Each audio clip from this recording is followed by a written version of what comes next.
Welcome to the session guys, my name is Shubham Suryavanshi और इस particular video में हम नेक्स्ट पार्ट के बारे में बात करेंगे जिसका नाम है फंडामेंटल्स ऑफ थर्मोडायनामिक्स। तो देखो, इसके पहले वाले वीडियो में मैंने पार्ट वन कराया था तुम्हें। ये हमारी फर्स्ट यूनिट का जो है फर्स्ट वाला पार्ट है, जिसमें हमने ये वाली चीज़ें डिस्कस कर ली थी। और अब इस पर्टिकुलर वीडियो में हम सेकेंड पार्ट जो कि फर्स्ट लॉ ऑफ थर्मोडायनामिक्स है, ये वाला पार्ट डिस्कस करने वाले हैं। देखिए, इस पर्टिकुलर पार्ट में आपके पास न्यूमेरिकल्स भी हैं, आपके पास थ्योरेटिकल पार्ट भी है। लेकिन हमारे पास एक एडवांटेज हमेशा रहता है कि क्योंकि क्वेश्चन हमारा और में आने वाला है, तो ऊपर वाले क्वेश्चन में हमसे दो तीन चीज़ें पूछी जाएगी, फिर और लगा के नीचे वाले क्वेश्चन में हमसे दो तीन चीज़ें पूछी जाएगी। हम या तो ऊपर वाला कर सकते हैं या तो फिर हम नीचे वाला कर सकते हैं। तो फिर न्यूमेरिकल दोनों में आएगा ऐसा तो नहीं होगा, ठीक है। दोनों में से किसी एक में आएगा। ओके। सो ऑब्वियस ही बात है कि दोनों में से किसी एक में न्यूमेरिकल आने वाला है, तो फिर हम या तो ऊपर वाला है तो नीचे वाला, जिसमें न्यूमेरिकल नहीं आएगा हम वो वाला कर लेंगे। हम पूरी कोशिश कर रहे हैं कि हम थ्योरी वाला पार्ट जो है उसको पढ़ के जाएं। ऐसा नहीं है कि न्यूमेरिकल आप कर नहीं सकते, बट अगर कभी भी टाइम कम रहता है तो फिर आप थ्योरी वाला पार्ट करके जाना। मे भी हो सकता है बाद में मैं न्यूमेरिकल डाल भी दूं, बट फ्रैंकली अभी के लिए बिकॉज टाइम कम है तो आई वुड सजेस्ट कि आप थ्योरी वाला पार्ट करके जाओ, ठीक है। सो जो अगर मैं थ्योरी वाली पार्ट की बात करूँ तो इसमें ज़्यादा डिफिकल्ट थ्योरी है नहीं। जो आपका स्टडी फ्लो एनर्जी इक्वेशन है, ये सबसे इंपॉर्टेंट क्वेश्चन है और इसी क्वेश्चन पे पिछले कई सालों से हर बार पूछा जा रहा है। तो स्टडी फ्लो एनर्जी इक्वेशन क्या होती है, उसका एप्लीकेशन क्या होता है अलग अलग डिवाइसेस पे, जैसे वो नोजल पे कैसे काम करता है, टर्बाइन पे कैसे काम करता है, कंप्रेसर पे कैसे काम करता है, बॉयलर पे कैसे काम करता है, इसके बारे में आपसे बहुत पूछा जाता है। तो फिर डेफिनेटली हम इस पर्टिकुलर वीडियो में उसकी बात करेंगे। लेकिन स्टडी फ्लो एनर्जी इक्वेशन वहाँ तक पहुँचने से पहले हमें फर्स्ट लॉ ऑफ थर्मोडायनामिक्स देखना पड़ेगा। जूल भाई साहब ने क्या एक्सपेरिमेंट कर रखा था, उस एक्सपेरिमेंट के बारे में देखना पड़ेगा। एंड मोस्ट इंपॉर्टेंटली, ये जो स्टडी फ्लो एनर्जी इक्वेशन है ना, it is an application of the first law, ठीक है। तो पहले फर्स्ट लॉ समझना पड़ेगा, हीट और वर्क का कंसेप्ट समझना पड़ेगा, फिर उसके बाद अगर हम इसको देखेंगे तो ये ज़्यादा अच्छे से समझ में आएगा हमें। तो प्लीज़ वीडियो को स्किप मत करना, जितना हो सके स्टेप बाय स्टेप देखने की कोशिश करना। और प्लीज़ अपने कॉलेज ग्रुप्स में शेयर करो गाइस, क्योंकि शेयर करोगे तो व्यूज़ बढ़ेंगे, व्यूज़ बढ़ेंगे तो मुझे समझेगा कि यार और इस टाइप की चीज़ें बनानी चाहिए, है ना। तो फिर और वीडियोस आएंगे जल्दी जल्दी। ओके, चलो। So let's just have a look at what all things you have to study. Will start with the first law of thermodynamics. देखो, फर्स्ट लॉ ऑफ थर्मोडायनामिक्स बहुत ही सिंपल सा लॉ है और इस पर्टिकुलर लॉ को सब लोग जानते हैं। ये लॉ बेसिकली क्या करता है, एनर्जी कंजर्वेशन के बारे में बात करता है और हीट और वर्क के बीच में रिलेशन बताता है हमें, ठीक है ना। तो देखो, एनर्जी कंजर्वेशन का मतलब क्या है कि एनर्जी डिस्ट्रॉय नहीं होगी, यही उसका मीनिंग होता है, ठीक है। तो अगर आप इसका सेंटेंस लिखना चाहें, डिफाइन करना चाहें, या फिर एग्जाम में आ गया कि लिख के बताओ what is first law of thermodynamics, तो सिंपली आप वही लिख दोगे जो law of conservation of energy है, कि the first law of thermodynamics is about law of conservation of energy. It states that energy ना ही क्रिएट हो सकती है ना ही डिस्ट्रॉय हो सकती है। Energy can neither be created nor be destroyed, वो सिर्फ ट्रांसफर हो सकती है from one form to another, ठीक है ना। अब वो कौन से फॉर्म से कौन से फॉर्म में जाती है, हो सकता है हीट के फॉर्म में हो एनर्जी तो वर्क में कन्वर्ट हो जाएगी, या फिर वर्क के फॉर्म में हो एनर्जी तो फिर हीट में कन्वर्ट हो जाएगी, है ना। तो W is equal to Q, यही मीनिंग होता है आपके एनर्जी कंजर्वेशन लॉ का, जिसे हम फर्स्ट लॉ ऑफ थर्मोडायनामिक्स बुलाते हैं। तो इसमें सारी बात जो होती है वो हमारी हीट और वर्क के बारे में होती है। अच्छा, सबसे इंपॉर्टेंट बात कि सिर्फ इतना लिख के नहीं छोड़ना है, हमें एक दो सेंटेंसेस और लिखना है कि जो हीट और वर्क होता है ना, वो कुछ डिफरेंट चीज़ें नहीं होती हैं। बेसिकली हीट और work is a form of energy, है ना। तो ध्यान से ये चीज़ भूलना मत, heat and work both are different forms of the same thing which is energy. Heat भी एक एनर्जी है, वर्क भी एक एनर्जी ही है, ठीक है। तो अगर आप कोई काम करते हैं तो हीट एनर्जी वर्क में कन्वर्ट होगी, वर्क एनर्जी हीट में कन्वर्ट होगी, बट एनर्जी कभी भी डिस्ट्रॉय नहीं होती है, ठीक है ना। वो हमेशा एक फॉर्म से दूसरे फॉर्म में कन्वर्ट हो जाती है। ये आपका मीनिंग है फर्स्ट लॉ का। थोड़ा सा आगे बढ़ते हैं। अगर आपको फर्स्ट लॉ के बारे में इतनी चीज़ें लिखनी है तो साथ ही साथ आपको वर्क डन के बारे में भी बताना पड़ेगा। तो ये जो मैं यहाँ पे दिखा रहा हूँ आपको, ये एक छोटा सा प्रोसेस है ये समझने के लिए कि वर्क डन किस तरीके से वर्क करता है, ठीक है ना। तो अगर आपको ये इंटीग्रेशन वगैरह समझने में थोड़ी दिक्कत आ रही है, तो उस केस में मैं आपको प्रॉपर तरीके से ये चीज़ लिख के दिखा देता हूँ, तो आपको थोड़ा सा अंदाजा आ जाएगा कि ये एक बहुत सिंपल चीज़ है, ठीक है। तो देखो यार, वर्क डन के बारे में आप कैसे लिखेंगे या वर्क कैसे होता है। सबसे पहले अगर एग्जाम में हीट एंड वर्क को डिफाइन करने के लिए आता है, आपसे बोलेगा कि डिफाइन वर्क, तो आपको वर्क डिफाइन करना पड़ेगा, या डिफाइन हीट, ठीक है ना। तो वर्क की डेफिनेशन क्या लिखनी है। सो वर्क क्या होता है, एक फोर्स होता है acting through a displacement x, with the displacement x is the direction of force. आसान शब्दों में क्या, कि मैं अगर एक फोर्स लगाता हूँ इस पिस्टन को, तो फोर्स लगाने से वो x1 से x2 तक डिस्प्लेस होगा, तो लेट से वो x डिस्टेंस तक डिस्प्लेस हो रहा है ना, यहाँ से यहाँ तक का डिस्टेंस x मान लेते हैं। तो फोर्स को डिस्टेंस से मल्टीप्लाई करते हैं तो क्या मिल जाता है, हमारा वर्क मिल जाता है। ठीक है, लेकिन इसे इतने आसानी से नहीं लिख देना है हमें। ठीक है, हमें क्या लिखना है कि अगर हम एक छोटा सा वर्क कंसिडर करते हैं, ठीक है, तो स्मॉल अमाउंट ऑफ वर्क को हम क्या बुलाते हैं, डी डब्ल्यू बुलाते हैं। ठीक है ना, तो D W which is the small amount of work, this is equal to force into, small amount of work कब होगा, जब स्मॉल डिस्टेंस ट्रैवल होगा। तो फर्स्ट ईयर में आपने ये समझा होगा, ये सब सीखा होगा, है ना, कि जब हम छोटा सा डिस्टेंस लेते हैं तो उसको हम डी एक्स बोलते हैं, जब हम छोटा सा वर्क लेते हैं तो डब्ल्यू बोलते हैं। ठीक है, अच्छा, फोर्स सबको पता है क्या होता है। देखिए, प्रेशर के बारे में आपने पढ़ा था, pressure is equal to force per unit area. तो फोर्स को हम क्या बोल सकते हैं, प्रेशर मल्टीप्लाइड बाय एरिया, है ना। तो फोर्स इज इक्वल टू क्या है, ए ऊपर आ जाएगा which is pressure into area. तो फोर्स को हम यहां से लिख लेंगे D W is equal to pressure into area into D X. ठीक है, अब यहां से चीजें बहुत आसान हो जाती है। होता क्या है कि आप अब दोनों साइड में इंटीग्रेशन करेंगे, तो दोनों साइड इंटीग्रेशन करोगे तो ये बन जाता है integral D W is equal to this. मतलब आप क्या लिख रहे हैं, integral D W is equal to integration of P into, देखो area into distance, D X क्या है, स्मॉल अमाउंट ऑफ डिस्टेंस। तो जब आप एरिया को स्मॉल डिस्टेंस से मल्टीप्लाई करते हो तो ये वॉल्यूम बन जाता है, तो आप इसको क्या लिखोगे, पी डी वी। ठीक है, तो आप अब सिंपली बोल सकते हो कि आपका work done is equal to क्या है, आप P इंटू डी वी कर रहे हैं, है ना। और क्योंकि आप एक पॉइंट से दूसरे पॉइंट पे जा रहे हैं तो यहाँ पे आपका एक सर्टेन वॉल्यूम होगा, छोटा सा वॉल्यूम। फिर जब आप यहाँ तक पहुँच गए तो आपका वॉल्यूम बड़ा हो चुका है, विच इज बड़ा वाला वॉल्यूम। तो आप सिंपली बोलोगे this is small volume to बड़ा वाला वॉल्यूम। ठीक है, तो ये जो चीज़ें मैंने आपको लिख के दिखाई है बिल्कुल कॉम्प्लिकेटेड नहीं है, थोड़ा सा वीडियो को रिवाइंड करके आप एक बार खुद से लिख के देख लेना। तो अगर आपको एग्जाम में कहीं भी वर्क पूछता है कि भाई वर्क क्या होता है, वर्क के बारे में बताइए, तो work is defined as a force acting through a displacement X. ठीक है ना, force acting for a displacement act या थ्रू अ डिस्प्लेसमेंट एक्स बोल सकते हो। ठीक है ना, और हमेशा डिस्प्लेसमेंट कहाँ होता है, it is in the direction of force. ठीक है, तो फोर्स लगा के हम जब डिस्टेंस मूव करते हैं, तो जिस डायरेक्शन में फोर्स लग रहा है उस डायरेक्शन में अगर डिस्टेंस मूव होता है तो हम कहते हैं कि वर्क हुआ है। ठीक है ना, तो स्मॉल अमाउंट ऑफ वर्क कब होगा, जब हम स्मॉल डिस्टेंस मूव करेंगे। फोर्स को हम प्रेशर इनटू एरिया लिख सकते हैं, फिर ए डी एक्स का टीवी हो गया, और इस तरीके से हमने वर्क को इस फॉर्म में लिख के दिखा दिया। तो कई बार एग्जामिनर को वर्क इस पर्टिकुलर फॉर्मेट में लिख के दिखाना पड़ता है, विच इज इंपॉर्टेंट। ठीक है ना। So first of thermodynamics energy conservation law है, एनर्जी के बारे में बात करता है, हीट के बारे में बात करता है। एनर्जी कभी क्रिएट नहीं होती, कभी डिस्ट्रॉय नहीं होती है, वो हीट से वर्क के फॉर्म में या वर्क से हीट के फॉर्म में कन्वर्ट हो रही होती है। ठीक है ना, हीट और वर्क दोनों ही सेम फॉर्म्स है, मतलब डिफरेंट फॉर्म्स है of the same thing, energy के डिफरेंट फॉर्म्स है। जिसमें से वर्क की डेफिनेशन क्या होती है, तो वर्क की डेफिनेशन यही है कि आप एक डायरेक्शन में फोर्स लगा रहे हो, उस डायरेक्शन में हमने एक डिस्टेंस ट्रैवल कराया, तो force into distance is equal to हो जाएगा वर्क।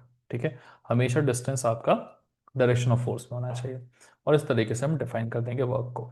ठीक है, जैसे आपने वर्क की डेफिनेशन लिखी और ये सब कुछ बना के दिखाया एग्जाम में, हमेशा पिछले वीडियो में बताया था मैंने कि फिगर्स हमेशा बना के आना है। ठीक है, तो वैसे ही आप क्या कर सकते हो, आप हीट के बारे में भी वही इंफॉर्मेशन बता सकते हो। ठीक है, तो हीट को अगर आप आसान शब्दों में समझना चाहते हो तो मैंने यहाँ पे लिख रखा है, क्या होती है हीट, जब दो चीज़ों के बीच टेम्परेचर डिफरेंस होता है ना, जैसे एक हायर टेम्परेचर पे एक लोअर टेम्परेचर पे है, तो हमेशा आपकी एक एनर्जी हायर टेम्परेचर से लोअर टेम्परेचर पे जाती है, उसी एनर्जी को हम क्या बुलाते हैं, हीट बुलाते हैं। जब भी एक हायर टेम्परेचर पे कोई चीज़ होती है, एक लोअर टेम्परेचर पे कोई चीज़ होती है, तो हायर टेम्परेचर से एनर्जी लोअर टेम्परेचर पे जाती है, और इसी एनर्जी को हम क्या बुलाते हैं, हीट एनर्जी बुलाते हैं। ठीक है ना, तो आप यही चीज़ एक सिंपल इंग्लिश में यहाँ पे लिख रखा है, हीट एक एनर्जी का फॉर्म है जो कि ट्रांसफर होती है, कहाँ ट्रांसफर होती है, एक सिस्टम से उसके सराउंडिंग में जा सकती है ना, या फिर सराउंडिंग से सिस्टम में आ सकती है, डिपेंड करता है। अगर सिस्टम का टेम्परेचर ज़्यादा होगा और सराउंडिंग का कम होगा तो हायर टेम्परेचर सिस्टम से वो लोअर टेम्परेचर वाले सराउंडिंग में चली जाएगी। अगर सराउंडिंग का टेम्परेचर ज़्यादा होगा, सिस्टम का टेम्परेचर कम होगा, है ना, तो हाइयर टेम्परेचर वाले सराउंडिंग से वो लोअर सिस्टम टेम्परेचर वाले सिस्टम पे चली जाएगी। ठीक है ना, एग्जाम्पल भी बहुत अच्छे से दे सकते हो आप कि ये देखो, एक कंटेनर है जिसमें आपने गर्म पानी भर रखा है, ठीक है, तो ऑब्वियसली ये कंटेनर बहुत ज़्यादा गर्म हो जाएगा, तो वो अपनी सराउंडिंग में हीट को रिलीज करेगा। तो ये सिस्टम है जो कि हायर टेम्परेचर पे है, सराउंडिंग लोअर टेम्परेचर पे, तो सिस्टम से सराउंडिंग पे हीट चली गई। वैसे ही आइस क्यूब्स बहुत ही कम टेम्परेचर पे होते हैं। सराउंडिंग का टेम्परेचर, रूम टेम्परेचर हमेशा आइस क्यूब से ज़्यादा होता है, तो बाहर से एनर्जी आइस क्यूब्स में आएगी, मतलब सराउंडिंग से एनर्जी आइस क्यूब के अंदर आएगी। ठीक है ना। तो इस तरीके से आप हीट बता सकते हो कि जब भी टेम्परेचर डिफरेंस होता है बिटवीन सिस्टम एंड सराउंडिंग, तो हायर टेम्परेचर से लोअर टेम्परेचर पे जो एनर्जी फ्लो होती है उसे हम क्या बुलाते हैं, हीट एनर्जी बुलाते हैं। ठीक है। इसकी डेफिनेशन है, ध्यान से लिख लीजिएगा गाइस, एग्जाम में हीट की डेफिनेशन, वर्क की डेफिनेशन पूछी जा सकती है आपसे। ओके, चलो नेक्स्ट क्वेश्चन देखते हैं। हीट एंड वर्क के बारे में कुछ बेसिक कॉमन चीज़ें हैं, तो वो जान लो कि वर्क, हमने जैसे पिछले वीडियो में भी बात की थी कि वर्क एक पाथ फंक्शन होता है। पाथ फंक्शन का मतलब तुम्हें पता है कि अगर मैं एक पाथ ट्रेवल कर रहा हूँ तो उस पाथ के अंदर का जो एरिया है वो वर्क को डिफाइन करता है। अगर मैं बड़ा पाथ ट्रैवल करूँगा तो ज़्यादा वर्क होगा, है ना। अगर मैं छोटा पाथ ट्रैवल करूँगा तो कम वर्क होगा। तो जैसे वर्क आपका क्या होता है, एसोसिएटेड होता है एक पाथ से, work is a path function, वैसे हीट भी पाथ फंक्शन होता है। तो हम बोल सकते हैं दोनों, heat and work our path function, है ना। उनका जो मैग्नीट्यूड है, मतलब उनकी वैल्यू किस पर डिपेंड करती है, पाथ पे डिपेंड करती है। ठीक है ना। ऑब्वियसली आप इसी चीज़ को ये भी बोल सकते हैं कि दोनों ही स्टेट पे डिपेंड नहीं करते हैं। ठीक है। अगर आप स्टेट वन से स्टेट टू पे जा रहे हैं तो आप स्टेट से ज़्यादा वो इस पर डिपेंड करता है कि आप किस पाथ के थ्रू आप स्टेट वन से स्टेट टू पे जा रहे हैं। ठीक है ना। ओके, सो वो प्रोसेस से एसोसिएटेड है, स्टेट से एसोसिएटेड नहीं है। ठीक है ना। दोनों ही एनर्जी के फॉर्म से, वो हमने ऑलरेडी पढ़ चुका है, और दोनों ही बाउंड्री फिनोमेना है। बाउंड्री मतलब क्या, कि अगर बाउंड्री नहीं होगी तो फिर हीट और वर्क का कोई मतलब नहीं होता है। ठीक है ना। जब आप एक बाउंड्री बनाते हैं तो ऑब्वियसली उस बाउंड्री से जब एनर्जी बाहर ट्रांसफर होती है, या बाहर से जब एनर्जी अंदर की तरफ आती है, तभी हम कह सकते हैं कि एनर्जी बाहर गई है, एनर्जी अंदर आई है। ठीक है। बाउंड्री नहीं होगी तो फिर हीट का या वर्क का कुछ मायना नहीं रह जाएगा। सो दोनों ही बाउंड्री फिनोमेना है, दोनों ही आपके एनर्जी के, है ना। These are basically the forms of energy, heat and work. ठीक है। वो लोग हमेशा किस पे डिपेंड करते हैं, पाथ पे डिपेंड करते हैं, इंडिविजुअल स्टेट्स पे नहीं डिपेंड करते हैं। ठीक है ना। तो वही चीज़ लिखी हुई है। इसके अलावा हीट एंड वर्क का साइन कन्वेंशन बहुत इंपॉर्टेंट है दोस्त, है ना। तो साइन कन्वेंशन जान लो। Heat given into the system होता है, जैसे मैं क्या कर रहा हूँ, किसी सिस्टम को हीट करने की कोशिश कर रहा हूँ, है ना, तो मैं हीट एनर्जी सिस्टम के अंदर डाल रहा हूँ। तो फिर हीट एनर्जी सिस्टम से बाहर भी आ सकती है, हाँ जी आ सकती है। तो जब आप हीट एनर्जी को सिस्टम के अंदर डालते हो तो आप उसको बोलते हो पॉजिटिव वैल्यू ऑफ हीट। जब हीट एनर्जी सिस्टम से बाहर जाती है तो हम उसको बोलते हैं negative value of heat. Work में ये चीज़ उल्टी होती है। जब आप एक सिस्टम पे वर्क करते हो तो आप बोलते हो कि भाई मेरा नेगेटिव वर्क हुआ है, whereas जब आप सिस्टम से बाहर वर्क करते हो, या work done by the system बोलते हैं इसको, तो हम कहते हैं पॉजिटिव वर्क हुआ है। ठीक है ना। तो इसको अगर आप समझना चाहो तो बहुत आसान तरीका है समझने का। मान लीजिए कि आप क्या कर रहे हैं, एक बॉक्स के अंदर पानी रखा हुआ है, ठीक है ना, और आप उसे हीट करने की कोशिश कर रहे हैं। ठीक है ना। यहाँ पे कुछ ऑब्जेक्ट्स हैं जिसके थ्रू क्या कर रहे हो तुम, इसको हीट कर रहे हो। तो होता क्या है ना कि आप हीट करके सिस्टम के अंदर सप्लाई कर रहे हैं, क्या सप्लाई कर रहे हैं, हीट एनर्जी सप्लाई कर रहे हैं। तो जब भी आप सिस्टम को एनर्जी सप्लाई करते हैं तो एनर्जी की वैल्यू पॉजिटिव होनी चाहिए, है ना। वहीं पर आपने गर्म कर दिया पानी को, और पतीला आपका रखा हुआ, ये पानी आपका गर्म है, तो हॉट वाटर की वजह से क्या होगा कि इससे हीट एनर्जी बाहर जा रही होगी, है ना। हीट अब रिलीज हो रही है, हीट रिलीज हो रही है तो हम उसको बोलेंगे इट्स नेगेटिव हीट। ठीक है। वर्क को कैसे देखोगे, देखो, मान लीजिए कि आपके पास एक टरबाइन है, ठीक है ना। ओके, तुम उस टरबाइन को घुमा रहे हो, उस टरबाइन को घुमाने से क्या हो रही है, इलेक्ट्रिसिटी जनरेट हो रही है ना। तो तुम टरबाइन को घुमा रहे हो, इसका मतलब तुम सिस्टम पे वर्क कर रहे हो, मतलब तुम क्या कर रहे हो, तुम सिस्टम को वर्क दे रहे हो, है ना। तो जब तुम खुद से मेहनत करके सिस्टम को वर्क देते हो तो वर्क नेगेटिव होता है। ठीक है ना। वर्क पॉजिटिव कब होता है, जब सिस्टम तुमको वर्क दे रहा हो। ठीक है ना।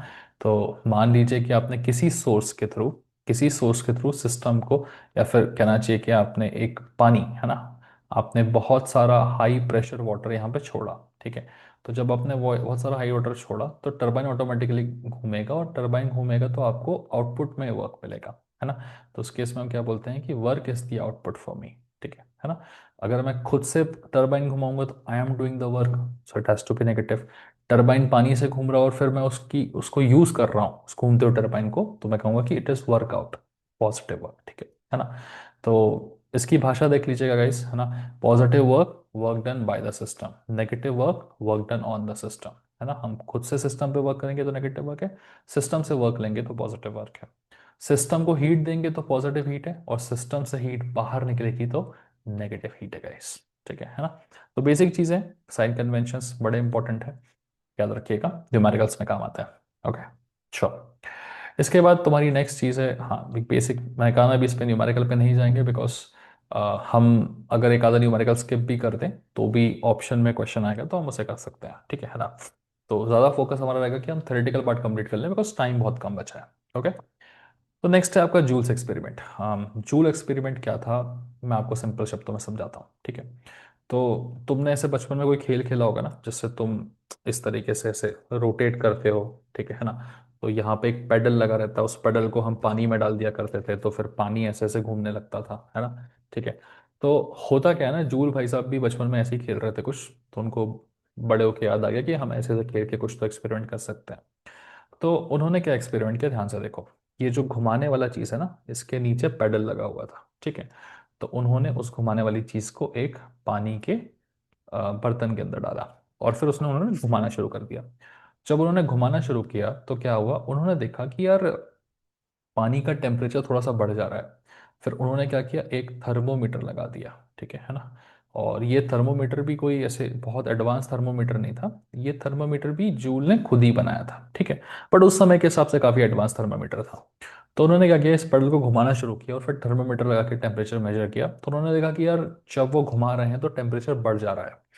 तो उनके समझ में आया कि यार मैं घुमाता हूँ, मतलब मैं मैकेनिकल वर्क करता हूँ, और मेरे मैकेनिकल वर्क करने से इसका टेम्परेचर बढ़ जाता है। मतलब यहाँ ऑब्वियसली क्या है, फ्रिक्शन होगा, है ना। पानी और पेडल के बीच में फ्रिक्शन होगा। तो जूल ने देखा कि वो जब रोटेट कर रहा है तो मैकेनिकल एनर्जी जो है वो हीट एनर्जी में कन्वर्ट हो जा रही है। ठीक है ना। फिर उन्होंने देखा कि यार मैं ऐसे बार बार रोटेट कर रहा हूँ, इससे अच्छा मैं एक मैकेनिज्म बना लेता हूँ रोटेट करने का। ठीक है। तो उन्होंने क्या किया कि एक पुली सिस्टम बना दिया, कुछ इस तरीके से, है ना। यहाँ पे एक पुली सिस्टम लगाया और फिर यहाँ वेट लगा दिया। तो जैसे ही वो वेट लगाते, वेट नीचे की तरफ आता, पुली जोर से घूमती, ये जोर से घूमता, और फिर टेम्परेचर राइज हो जाता। फिर उन्होंने क्या किया कि धीरे धीरे इस वेट को बढ़ाना शुरू कर दिया। तो जैसे जैसे वो बढ़ाते गए, जैसे ही वेट बढ़ा तो ये बहुत तेज घूमने लगा। और ये बहुत तेज, क्योंकि वेट बहुत जोर से नीचे आएगा तो ये बहुत तेज घूमेगा, ये बहुत तेज घूमा तो फिर टेम्परेचर बहुत ज़्यादा राइज हो गया। तो उन्होंने देखा कि हम जितना ज़्यादा मैकेनिकल वर्क करते हैं उतनी ज़्यादा हीट एनर्जी प्रोड्यूस होती है। तो उन्होंने वर्क और हीट के बीच में किसी तरह से एक रिलेशन बना दिया कि जितना ज़्यादा वर्क से जितना ज़्यादा हीट हो रहा है, और वो न्यूमेरिकल बेस्ड रिलेशन उन्होंने बना दिया। मतलब नंबर के फॉर्म में कि यार इतना वेट रहा तो कितने टाइम्स एनर्जी डेवलप होगी, इस टाइप का न्यूमेरिकल बेस्ड रिलेशन जूल ने क्रिएट कर दिया। तो ये उनका एक्सपेरिमेंट था। जो कुछ मैंने बताया अभी आपको वही सब चीज़ें अंग्रेजी में यहाँ लिखी हुई है। ठीक है। So when the paddle moves, friction between the water and paddle wheel will create effect for increasing the water temperature. है ना। तो जब पैडल मूव करता है तो फिर वाटर का टेम्परेचर बढ़ जाता है। जूल भाई साहब ने यही किया था। ठीक है ना। फिर उन्होंने जैसे जैसे वेट को बदला, वैसे वैसे हैवियर वेट में उनको ज़्यादा हाई टेम्परेचर्स मिले, तो उन्होंने हीट और मैकेनिकल वर्क के बीच में एक न्यूमेरिकल रिलेशनशिप निकाल ली। ठीक है ना। फिर थोड़ा आगे बढ़ोगे तो जो कुछ काम जूल ने किया था वही स्टेप बाय स्टेप यहाँ लिखा है ना। कि सबसे पहले उन्होंने एक कॉपर सिलेंडर लिया एंड उसको पानी से भर दिया। तो छोटा मोटा सिलेंडर नहीं है ये, अच्छा खासा कॉपर बेस्ड सिलेंडर है। ठीक है। फिर उन्होंने क्या किया, एक पैडल वाला व्हील डाला, और पैडल वाले व्हील को उसने क्या किया, एक स्ट्रिंग पुली सिस्टम से कनेक्ट कर दिया। तो ये जो आप स्टेप्स देख रहे हैं, ये स्टेप्स लिखनी बहुत ज़रूरी है, क्योंकि स्टेप बाय स्टेप आपको लिख के दिखाना पड़ेगा। ठीक है ना। फिर जैसे जैसे वेट मूव करता था नीचे, पैडल तेजी से रोटेट करता था, रोटेट करता था तो फ्रिक्शन होता था, फ्रिक्शन होता तो फिर वाटर मॉलिक्यूल्स हीट अप हो जाते थे, there is a change in temperature. है ना। उन्होंने खुद का डेवलप किया वो टेम्परेचर थर्मोमीटर यूज़ किया था, एक लाइन वो हो गई। ठीक है। फिर उन्होंने अपने बेसमेंट में एक्सपेरिमेंट किया था, ये लाइन भी इंपॉर्टेंट है गाइस, क्यों, क्योंकि जूल बेसमेंट में एक्सपेरिमेंट इसलिए कर रहे थे बिकॉज उन्होंने देखा कि यार थोड़ा भी सराउंडिंग के टेम्परेचर में बदलाव आया तो फिर यहाँ पर पानी के टेम्परेचर में बदलाव आ जाता है। तो उन्होंने सोचा कि मैं अपने बेसमेंट में करता हूँ, बेसमेंट में हवा नहीं चलेगी, बाहर की सराउंडिंग में कोई इफेक्ट नहीं करेगी, तो मैं अपना एक्सपेरिमेंट अच्छे से कर पाऊंगा। तो ये रीज़न था उसके बेसमेंट में करने का। है ना। उसने रिपीट करा अपने प्रोसेस को, वेट को वो बढ़ाता गया, बढ़ाते बढ़ाते उसने देखा कि जैसे जैसे वेट बढ़ रहा है वैसे वैसे पेडल तेज घूम रहा है, और उसने उस मैकेनिकल वर्क से इस हीट के बीच का एक न्यूमेरिकल रिलेशनशिप निकाल दिया। ठीक है। सो ये था जूल का एक्सपेरिमेंट। उसके बारे में आप इस तरीके से लिख सकते हो। डिटेल मैंने सारी बता दी है, सुन के समझ में आ तो गया होगा, राइट। चलिए, जो कुछ मैं यहाँ करा रहा हूँ ना, ये सारी चीज़ें आपको पीडीएफ के फॉर्म में मिल जाएंगी। इस वीडियो के डिस्क्रिप्शन में मेरे एप्लीकेशन का लिंक है, वहाँ क्लिक करना, डाउनलोड करना एप्लीकेशन। डाउनलोड करने के बाद ईटी इंजीनियरिंग थर्मोडायनामिक्स का एक मैंने फ्री पीडीएफ का कोर्स बना रखा है। ठीक है। तो फ्री पीडीएफ के सेक्शन में मत जाना गाइस, बहुत लोग अभी भी मुझे मैसेजेस करते हैं कंटिन्यूसली, फ्री पीडीएफ कहाँ है, फ्री पीडीएफ कहाँ है। अरे मेरे भाई, थोड़ा सा एप्लीकेशन को चला के तो देखा करो यार, बस डाउनलोड करके मैसेज करने क्यों लग जाते हो। वहाँ पे कोर्सेस का ऑप्शन है, तुम लोग को इसे, हर चीज़ पबजी नहीं होती है। ठीक है, कुछ चीज़ें चला के देखनी पड़ती है। तो वहाँ पे लिखा हुआ है इंजीनियरिंग थर्मोडायनामिक्स ईटी का कोर्स है। क्लिक करो उस कोर्स पे और उसको ऊपर नीचे करके देखो, थोड़ा सा कंटेंट अंदर घुस के देखो। उसमें कोर्स के अंदर कंटेंट ढूंढना कोई तुम्हारे लिए मुश्किल काम है क्या? थोड़ा हाथ पैर चलाओ ना यार, थोड़ा क्लिक करोगे दिख जाएंगे वहाँ सारे पीडीएफ ओपन है। ठीक है। हो सकता है मे बी नेक्स्ट सेमेस्टर तक वो पीडीएफ पेड हो जाए, बट अभी ओपन है, तुम अभी देख सकते हो। अगर तुम लोग 2026 में देख रहे हो, शायद पेड हो सकता है, तो ज़्यादा महंगा भी नहीं रहेगा, आराम से 40-50 रुपये में आई गेस मिल जाएगा। तुम परचेस कर सकते हो फिर। ठीक है, तो देख लेना वहाँ से। ओके, चलो। सो जूल का एक्सपेरिमेंट हमने देख लिया है, अब हम आगे बढ़ते हैं नेक्स्ट चीज़ की तरफ। ठीक है। नेक्स्ट है फर्स्ट लॉ ऑफ थर्मोडायनामिक्स का एप्लीकेशन। ठीक है। ये एप्लीकेशन बहुत इंपॉर्टेंट है, तो अब जो मैं बोलने वाला हूँ बहुत ध्यान से सुनना। ठीक है। हमने फर्स्ट लॉ ऑफ थर्मोडायनामिक्स को पढ़ा, और फर्स्ट लॉ को पढ़ के हमें क्या समझ में आया? हमें समझ में आया कि यार, एनर्जी ना तो क्रिएट हो सकती है ना ही डिस्ट्रॉय हो सकती है, वो सिर्फ एक फॉर्म से दूसरे फॉर्म में कन्वर्ट हो सकती है। मतलब हीट एनर्जी को मैं वर्क में कन्वर्ट कर सकता हूँ, या फिर वर्क वाली एनर्जी को मैं हीट में कन्वर्ट कर सकता हूँ। ऐसा कभी भी नहीं होगा कि मेरी एनर्जी लॉस हो जाएगी। ठीक है। अब फर्स्ट लॉ के यूज करके उसने अलग अलग जगह पे फर्स्ट लॉ को वर्क करना शुरू किया। जैसे सबसे पहला वर्क कहाँ किया उसने फर्स्ट लॉ का? फर्स्ट लॉ को उसने क्लोज सिस्टम पे वर्क किया, क्लोज सिस्टम पे, नॉन फ्लो प्रोसेस पे। ठीक है ना। अब ये close system non flow process क्या होता है? नॉन फ्लो प्रोसेस का मतलब ये है कि आपका जो मास है, वो मास सिस्टम के बाहर फ्लो नहीं हो रहा है। समझ में आया? आपका जो मास है वो मास सिस्टम के बाहर फ्लो नहीं हो रहा। It is a close system. Close system is like this, है ना, कि इस सिस्टम के बाहर कोई भी मास नहीं जा सकता। ठीक है ना। अब इस क्लोज सिस्टम पे दो चीजें हो सकती हैं।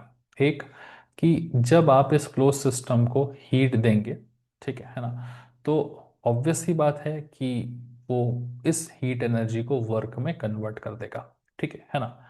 तो अगर ये सारी की सारी हीट एनर्जी को सारे के सारे वर्क में कन्वर्ट कर देगा, है ना, तो होगा क्या कि हम उसको बोलेंगे close system with a cyclic process.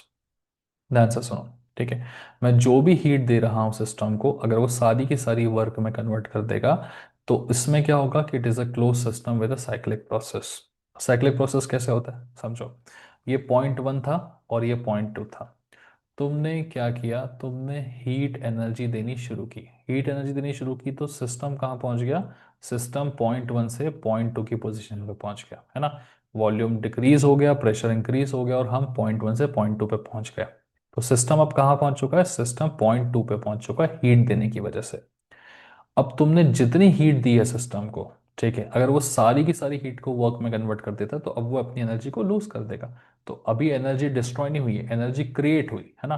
तो हीट एनर्जी दी गई, और फिर वो हीट एनर्जी पूरी इस तरह से वर्क के फॉर्म में कन्वर्ट हो गई। वर्क के फॉर्म में कन्वर्ट होते समय वो रिलीज हो गई। ठीक है। और रिलीज होने के बाद में वो कहाँ आ गया? वापस से अपनी ओरिजिनल स्टेट पे आ गया, है ना। तुमने सिस्टम को हीट किया, वो पहुंच गया सेकेंड स्टेट पे, और फिर एनर्जी पूरी की पूरी वर्क के फॉर्म में कन्वर्ट हो गई, और वो आ गया वापस। ठीक है। तो हम इसमें क्या बोलेंगे कि जो हमारा एनर्जी था वो पूरी तरह से कहाँ हो गया? वर्क में कन्वर्ट हो गया। हम ऊपर स्टेट में गए थे और वापस अपनी ओरिजिनल स्टेट पे आ गए। तो ये हो गया एक क्लोज सिस्टम का साइक्लिक प्रोसेस। सारी एनर्जी सारे वर्क में कन्वर्ट हो गई। ठीक है ना। फर्स्ट लॉ भी यही कहता है कि एनर्जी जो है पूरी तरह से मतलब कभी ना क्रिएट हो सकती ना डिस्ट्रॉय होती, वो सिर्फ ट्रांसफॉर्म हो सकती है। ठीक है ना। हीट से वर्क में या वर्क से हीट में। ठीक है। तो ये हो गया साइक्लिक प्रोसेस। लेकिन अगर तुम ऊपर वाले को देखो, ऊपर वाला है, दिस में क्या होता है, देर is a change in state. अभी चेंज इन स्टेट में क्या होता है, देखो आपने किसी सिस्टम को एक स्टेट पे हीट एनर्जी देना शुरू किया, ठीक है ना। आपने किसी सिस्टम को क्या किया, हीट एनर्जी देना शुरू किया, और उसके बाद में वो एक स्टेट पे पहुंच गया, और फिर वहां पहुंचने के बाद उसने अपनी हीट एनर्जी को पूरी तरह से वर्क में कन्वर्ट नहीं किया, सिर्फ थोड़ी एनर्जी को वर्क में कन्वर्ट किया, ठीक है ना। तो हम क्या बोलेंगे यार इस केस में कि यार जो हीट एनर्जी थी वो पूरी तरह से वर्क में कन्वर्ट हुई क्या, नहीं, this is not equal to work. Heat energy पूरी तरह से वर्क में कन्वर्ट नहीं हुई। तो देखो हुआ क्या कि जब आपने सिस्टम को एनर्जी दी, सिस्टम स्टेट वन से स्टेट टू पे पहुंच गया, मतलब सिस्टम ने कुछ एनर्जी को एब्सॉर्ब कर लिया। तो जो एनर्जी को सिस्टम एब्जॉर्ब कर लेता है वो सिस्टम की इंटरनल एनर्जी बन जाती है, और इंटरनल एनर्जी को हम क्या बोलते हैं, डेल्टा ई बुलाते हैं, ठीक है। या फिर और आसान शब्दों में इंटरनल एनर्जी को हम यू बुलाते हैं, ठीक है ना। सो यू लिख सकते हो आप, डेल्टा ई बोल सकते हो, है ना, इंटरनल एनर्जी, है ना। तो प्लस वर्क डन, ठीक है। अब ध्यान से समझना क्या हो रहा है यहाँ पे, थोड़ा सा स्टेप बाय स्टेप तुमको वापस लिख के बताता हूँ। तुमने इस सिस्टम को हीट दी, सिस्टम ने पूरी हीट को वर्क में कन्वर्ट किया क्या, नहीं किया, है ना। उसने हीट लेके अपने आप की स्टेट चेंज कर दी। कैसे चेंज कर दी, आपने हीट दी तो उसने एनर्जी को एब्जॉर्ब किया। क्या पूरी 100% एनर्जी एब्जॉर्ब किया होगा, नहीं किया होगा, ठीक है ना। वो शायद और ऊपर तक पहुंचा होगा और फिर थोड़ा सा एनर्जी रिलीज करके टू पे आया होगा, है ना। वो काफी ऊपर तक गया होगा, काफी एनर्जी उसने वर्क के फॉर्म में कन्वर्ट कर दी होगी, और फिर वो रिलीज होके टू पे आया होगा। तो वो पूरी तरह से रिलीज होके वन पे नहीं आया है, ठीक है, वो ऊपर तक जाके फिर टू पे आके रुक गया है। तो हुआ क्या है, उसने हीट एनर्जी के कुछ पार्ट को वर्क में कन्वर्ट कर दिया है, और जो बाकी का पार्ट था वो अपने पास एब्जॉर्ब कर लिया, एब्जॉर्ब कर लिया बाद हीट एनर्जी उसके पास एब्जॉर्ब हो गई है। तो जो एब्जॉर्ब हो जाती है हीट एनर्जी उसको हम क्या बुलाते हैं, डेल्टा ई, जैसे हम बोलते हैं इंटरनल एनर्जी, ठीक है ना। तो अभी भी यहाँ पे फर्स्ट लॉ एप्लीकेबल है क्या, है एप्लीकेबल। आपने जो एनर्जी दी थी वो डिस्ट्रॉय नहीं हुई है, उसमें से कुछ एनर्जी जो है वो सिस्टम ने एब्जॉर्ब कर ली, एब्जॉर्ब करके उसने अपना स्टेट चेंज कर लिया है, और बाकी की एनर्जी उसने वर्क में कन्वर्ट कर दी है, ठीक है ना। तो क्लोज सिस्टम में दो चीजें हो सकती हैं। पहली चीज क्या, कि आपने जो पूरी एनर्जी दी थी वो पूरी एनर्जी बाहर चली गई, वर्क में कन्वर्ट हो गई, it is a close system cyclic process, ठीक है ना। इसमें there is no change of state, आप स्टेट चेंज करके वापस से ओरिजिनल स्टेट पे आ गए थे, ठीक है। दूसरा कंडीशन क्या हो सकता है कि आपने एनर्जी दी, सिस्टम ने पूरी तरह एनर्जी को वर्क में कन्वर्ट नहीं किया, उसने कुछ एनर्जी एब्जॉर्ब कर ली, एब्जॉर्ब करके वो एक दूसरे स्टेट पे पहुंच गया। तो Q is equal to delta E plus W, उसने एनर्जी एब्जॉर्ब कर ली और बची, मतलब पूरी 100% एब्जॉर्ब नहीं की, थोड़ी एब्जॉर्ब कर ली और बची हुई एनर्जी को वर्क में कन्वर्ट कर दिया, ठीक है। सो this is the concept of internal energy, है ना। तो फर्स्ट लॉ का जो एप्लीकेशन है ना, वो इंटरनल एनर्जी को भी हमें समझने में हेल्प करता है, ठीक है। तो ये बात हो गई तुम्हारी क्लोज सिस्टम की। तो ये एक एप्लीकेशन हो गया फर्स्ट लॉ का। और एक एप्लीकेशन है जो कि ओपन सिस्टम में होता है, और ये ओपन सिस्टम का एप्लीकेशन सबसे इंपॉर्टेंट है, तो नेक्स्ट हम ये डिस्कस करने वाले हैं, है ना।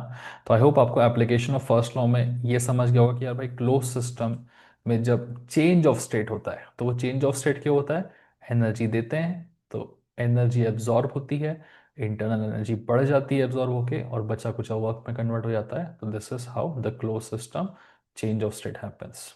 क्लोज सिस्टम में साइक्लिक प्रोसेस कब होता है, जब चेंज ऑफ स्टेट नहीं होता, हम स्टेट चेंज करते हैं फिर एनर्जी रिलीज होती है, पूरी तरह वर्क में कन्वर्ट हो जाती है, this is how close system happens. इसका अंग्रेजी भी पूरा लिखा हुआ है मेरे पास में, है ना, जो कुछ मैंने आपको अभी भी समझाया वो लिखा हुआ है। क्या है, if a system undergoes a change of state, मतलब मैंने एनर्जी दी सिस्टम को, सिस्टम ने एनर्जी ली, और एनर्जी लेके सिस्टम ने क्या की, स्टेट चेंज कर लिया, मतलब पूरी क्यू डब्ल्यू में कन्वर्ट हो गई क्या, नहीं। एनर्जी जब सिस्टम ने ली तो सिस्टम ने एनर्जी को एब्जॉर्ब किया, जिससे उसका इंटरनल एनर्जी बढ़ गया, तो कुछ part of the energy internal energy को बढ़ाने में लग गया, और बचा हुआ पार्ट वर्क में कन्वर्ट हो गया। तो हम बोलेंगे कि क्यू पूरी तरह से वर्क में कन्वर्ट नहीं हुआ है, थोड़ा पार्ट इंटरनल एनर्जी बढ़ाने में लग गया है और बाकी का पार्ट वर्क में कन्वर्ट हुआ है। तो एनर्जी अभी भी कंजर्व्ड है, total energy in is equal to total energy this, ठीक है ना। बस स्टेट चेंज हो गई है बिकॉज इंटरनल एनर्जी बढ़ गई है, सिस्टम ने एनर्जी एब्सॉर्ब कर ली है, ठीक है। यही चीज़ एक और बार लिखी हुई है, Q is the form of heat में, है ना। तो अब आप अगर इसको आगे और लेके जाओगे डब्ल्यू को, तो Q minus W is equal to delta E, है ना, ये कहलाता है आपका चेंज इन इंटरनल एनर्जी। है ना, ठीक है ना, कि मैंने जितनी हीट दी थी उसमें से जो वर्क में कन्वर्ट हो गई सो हो गई, वर्क में कन्वर्ट हुई वाली हीट को मैं हटा दूं, है ना, टोटल हीट में से, तो जो बची हुई हीट है that is the absorbed heat by the system which is called as the internal energy, ठीक है, this energy stored in the system is the internal energy। Okay, चलिए, तो जैसे मैंने आपको क्लोज सिस्टम में बताया इंटरनल एनर्जी के बारे में, कब होता है, जब there is a change of state, क्योंकि एनर्जी एब्जॉर्ब होती है तो स्टेट चेंज हो जाती है आपकी, ठीक है। वैसे ही अगर स्टेट चेंज नहीं हो रही है, वो ये वाला किस्सा है ना, कि आपने क्या किया, एनर्जी सप्लाई किया, पूरी एनर्जी वर्क में कन्वर्ट हो गई, कोई एनर्जी एब्जॉर्ब नहीं हुई, हम एनर्जी लेके ऊपर गए थे, हम एनर्जी छोड़ के वापस आ गए, जितनी एनर्जी हमने अंदर दी थी उतनी ही एनर्जी वर्क में कन्वर्ट हो गई। This is the close system, cyclic process, थोड़ी देर पहले सिखाया था, और ये उसकी अंग्रेजी है, वही लिखा हुआ है यहाँ पे, ठीक है। चलो, तो ओपन सिस्टम समझ में आ गया, क्लोज सिस्टम समझ में आ गया, उसमें किस तरीके से फर्स्ट लॉ वर्क करता है वो भी हमें समझ में आ गया, ठीक है। अब हम अपने सबसे लास्ट पार्ट की तरफ चलेंगे विच is the steady flow energy equation, ठीक है ना, स्टडी नहीं, स्टडी फ्लो, ठीक है।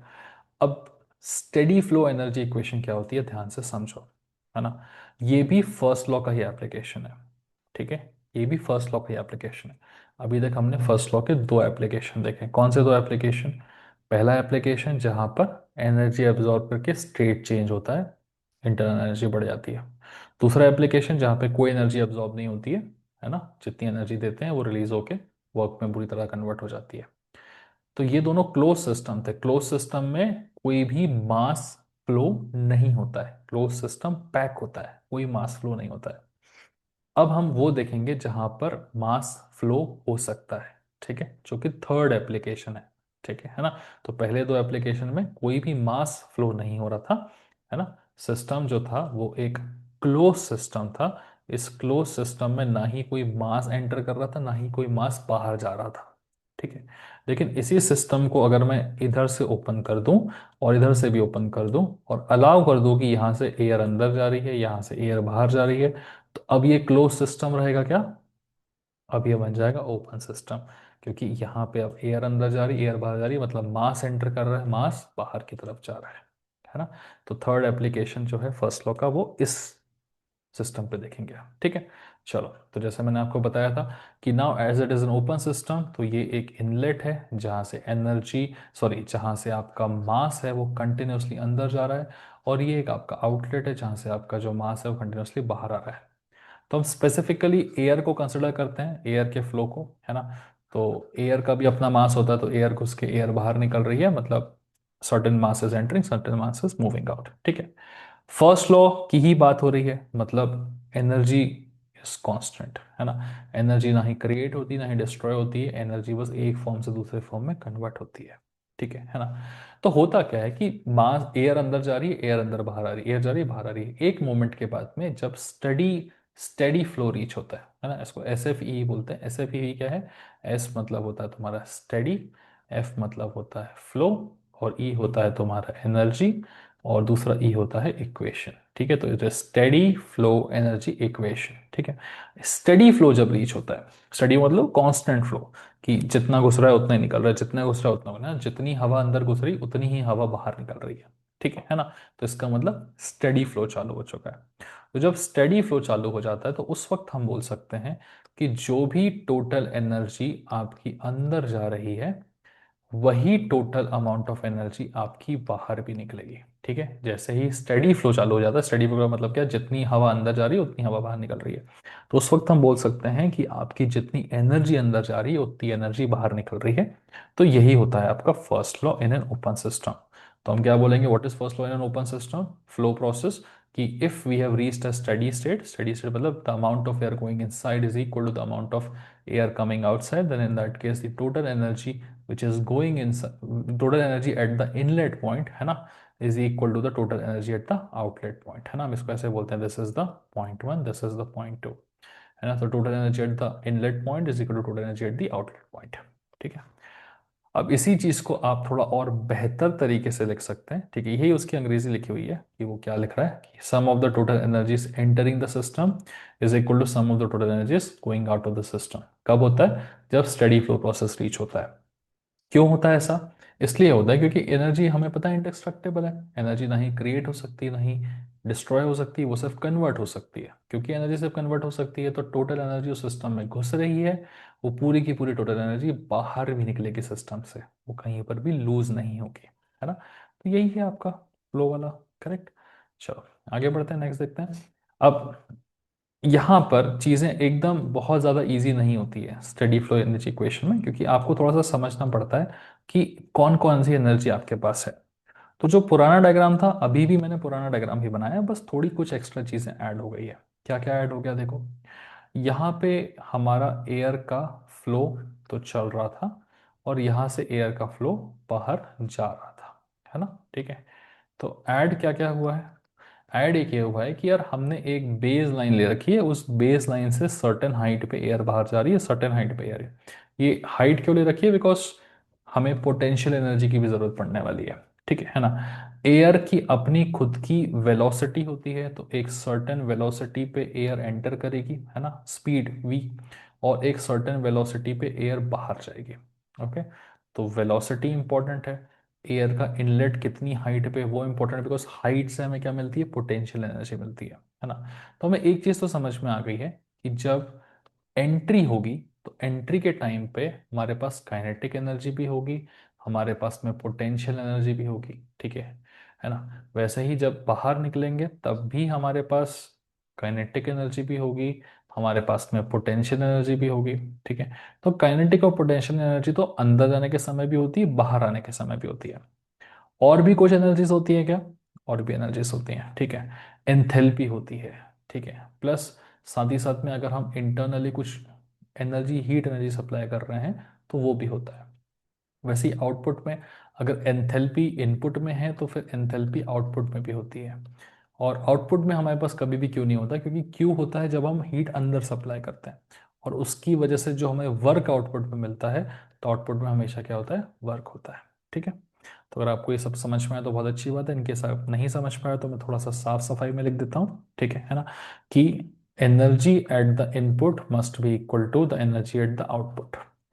इनपुट में कौन कौन सी एनर्जी रहेगी, आपके पास काइनेटिक एनर्जी रहेगी, आपके पास पोटेंशियल एनर्जी रहेगी, प्लस आपके पास एंथैल्पी रहेगी। एंथैल्पी को हम U प्लस पी भी बुलाते हैं। ठीक है ना। आप U प्लस पी भी लिख सकते हो, H एंथैल्पी लिख सकते हो डायरेक्टली। प्लस जो भी आप अंदर हीट एनर्जी देते हैं सिस्टम पे, वो रहेगा। ठीक है, इज इक्वल टू। ठीक है। ये फर्स्ट वाले सेक्शन की है, जब आप इनलेट पे बात कर रहे हैं। तो जैसे ही आप इनलेट पे बात कर रहे हैं, वैसे ही सेम बात आप आउटलेट पे भी कर सकते हैं। तो इनलेट पे काइनेटिक एनर्जी, इनलेट की पोटेंशियल एनर्जी, इनलेट की आपकी ये यू एंड P1 V1, और इनलेट पे आपका क्यू सप्लाई किया। वैसे ही आउटलेट पे भी आपको स्पीड से एयर एंटर करी है, V1 वेलोसिटी से, एयर अपनी V2 वेलोसिटी से बाहर भी निकलेगी। ठीक है। तो अपनी इसकी काइनेटिक एनर्जी भी होगी, प्लस एक सर्टेन हाइट पे एयर है तो उसकी अपनी पोटेंशियल एनर्जी भी होगी, प्लस ये U प्लस पी वी इसका भी रहेगा, U2 प्लस P2 V2, है ना। प्लस यहाँ पर हमें आउटपुट में वर्क मिलता है तो हम वर्क लिख देते हैं। ठीक है। तो ये total energy entering the system is equal to total energy moving out of the system. ठीक है। यही है होती है आपकी स्टडी फ्लो एनर्जी इक्वेशन। अब इस इक्वेशन को ऐसे ना लिख के हम थोड़ा और बेहतर तरीके से लिख सकते हैं, तो बेहतर तरीका दिखा देता हूं मैं आपको। काइनेटिक एनर्जी को हम क्या लिखते हैं, हाफ एम वी स्क्वायर। तो एंट्री के टाइम पे वेलोसिटी V1 है, मैं V1 बोल दूंगा। पोटेंशियल एनर्जी क्या होती है, mgh। h होती है हाइट। तो देखो बेस से कितनी हाइट पे हैं हम, Z1 की हाइट पे, तो हम इसको mgz1 लिखेंगे। ठीक है ना। वैसे ही plus U1 plus P1 V1 ऐसे लिखा जाता है। ठीक है ना। ओके। प्लस Q लिखा जाता है।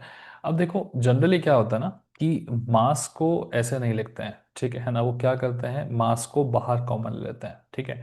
और ये जो U प्लस पी वी है ना, U प्लस पी वी आपका एंथैल्पी होता है गाइस। ठीक है ना। तो ध्यान रखिएगा, आपका U plus P V is equal to H. तो वो क्या करते हैं, U प्लस पी वी को H से रिप्लेस कर देते हैं। तो जहां भी U1 प्लस P1 V1 है ना, उसकी जगह आप लिख सकते हो सिंपली H1 लिख सकते हो, आपकी एंथैल्पी होती है। ठीक है। जैसे यहाँ बताया था half M we square mgz1, तो एंथैल्पी भी आपका m इंटू एच एक तरीके से होता है, तो आप उसको थोड़ा अवॉइड करना, है ना।